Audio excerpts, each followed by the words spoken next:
Bacaan Harian Katolik 23 September 2025. Peringatan wajib Santo Pius dari Pietrelcina, Padre Pio. Marilah berdoa. Dalam nama Bapa dan Putra dan Roh Kudus. Amin. Allah yang berbelas kasih, sabdamu adalah terang dan pelita hidup kami. Utuslah Roh Kudusmu untuk membuka telinga, hati dan budi kami untuk mendengarkan dan memahami sabdamu. Doronglah kehendak dan tekad kami untuk mengamalkan sabdamu dalam hidup dan perutusan kami sehari-hari. Amin.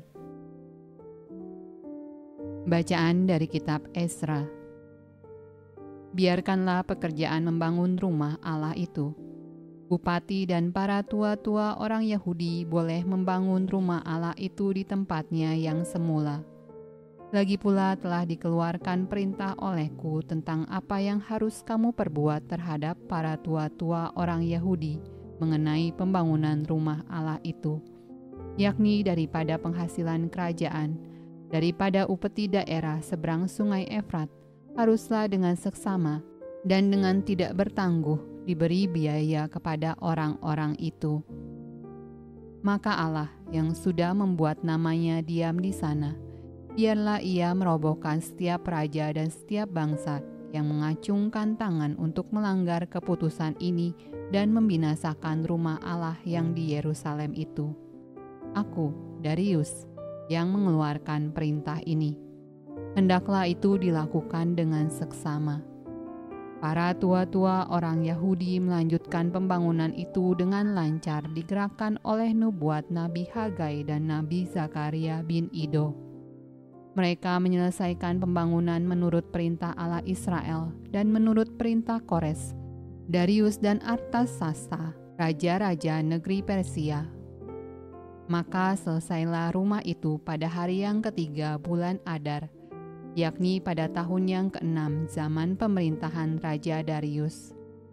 Maka orang Israel, para imam, orang-orang Lewi, dan orang-orang lain yang pulang dari pembuangan merayakan pentabisan rumah Allah ini dengan sukaria.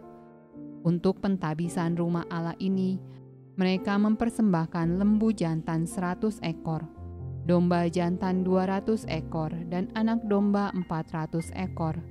Juga kambing jantan sebagai korban penghapus dosa bagi seluruh orang Israel 12 ekor, menurut bilangan suku Israel.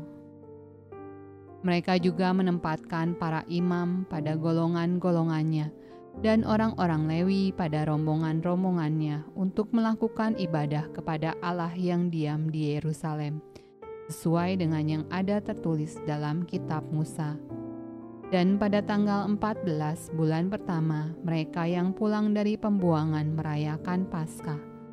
Karena para imam dan orang-orang Lewi bersama-sama mentahirkan diri, sehingga tahirlah mereka sekalian. Demikianlah mereka menyembelih anak domba Paskah bagi semua orang yang pulang dari pembuangan dan bagi saudara-saudara mereka, yakni para imam, dan bagi dirinya sendiri. Mazmur tanggapan dari kitab Mazmur. Nyanyian ziarah Daud. Aku bersukacita ketika dikatakan orang kepadaku, mari kita pergi ke rumah Tuhan. Sekarang kaki kami berdiri di pintu gerbangmu, hai Yerusalem. Hai Yerusalem, yang telah didirikan sebagai kota yang bersambung rapat. Kemana suku-suku berziarah, yakni suku-suku Tuhan, untuk bersyukur kepada nama Tuhan sesuai dengan peraturan bagi Israel. Sebab di sanalah ditaruh kursi-kursi pengadilan, kursi-kursi milik keluarga Raja Daud. Bacaan dari Injil Lukas. Ibu dan saudara-saudara Yesus datang kepadanya, tetapi mereka tidak dapat mencapai Dia karena orang banyak. Orang memberitahukan kepadanya, ibumu dan saudara-saudaramu ada di luar dan ingin bertemu dengan engkau. Tetapi ia menjawab mereka, Ibuku dan saudara-saudaraku ialah mereka yang mendengarkan firman Allah dan melakukannya. Demikianlah sabda Allah. Terpujilah Kristus. Dalam nama Bapa dan Putra dan Roh Kudus. Amin.